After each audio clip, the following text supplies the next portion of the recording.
And Meadows with Bobby Brown. They're coming through with She Ain't Worth It. Also, Lil Half Dead, A1 Southern Girl. That's a really good jam, by the way.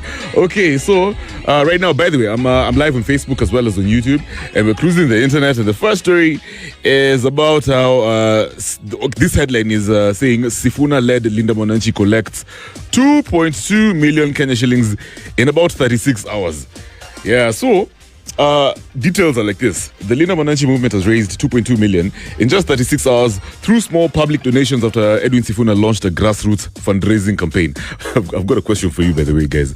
Your pesa, do you think it's kidogo ame, that's just that's tumeanza fiti. Sisi kama watu wa Sifuna tumeanza fiti. Yeah, do you think it makes sense? Because I was talking to somebody over here. Yeah, somebody who's in this SpiceFM ecosystem. And it was like, Kev, you guys don't get so gassed about just 2.2 million. You need pesa kidogo. Yeah? You guys thought it was going to be like 10 million hapo nikasema boss. Give it like even 3 days and then you start talking to me about these things. I'm not going to tell you who it is. But this guy, I feel like this guy is undermining Sifuna or what. Anyway, yeah, so supporters contributed amounts as little as 1 bob and 10 shillings, with the movement saying the money will fund rallies, logistics and mobilization ahead of the 2027 elections. Sifuna insists every shilling will be publicly accounted for and says the movement wants to rely on ordinary Kenyans, not wealthy political finances. But they remember the other day,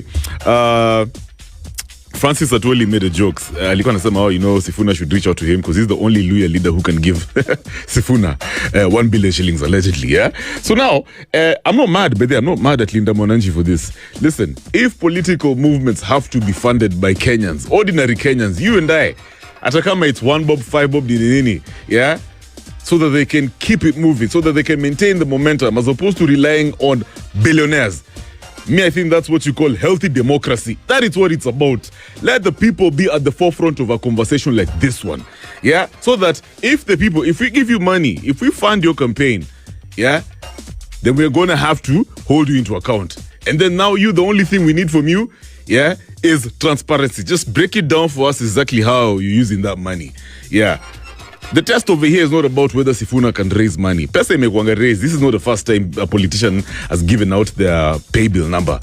The question is whether they're willing to be transparent, yeah, and if they're open to be held accountable, which I get the feeling that Sifuna is. Just break it down to us and show us exactly what's up, and let Kenyans lead this conversation. By the way, another thing, yeah, whoever's going to be the flag bearer of the opposition should not be decided in a boardroom. This one has to be a people-centered process. Tutaki mambo ya sijui, it is this one's right, or this one has waited for too long, or he deserves, or he's boss. We are the ones who decide. Amaniaje? Okay, so when we come back, the second headline, this one cracked me up, bana. Russian prison authorities have intercepted a cat allegedly being used to smuggle illegal drugs in a correctional facility in the country's Nizhny Novgorod region. You get a cat.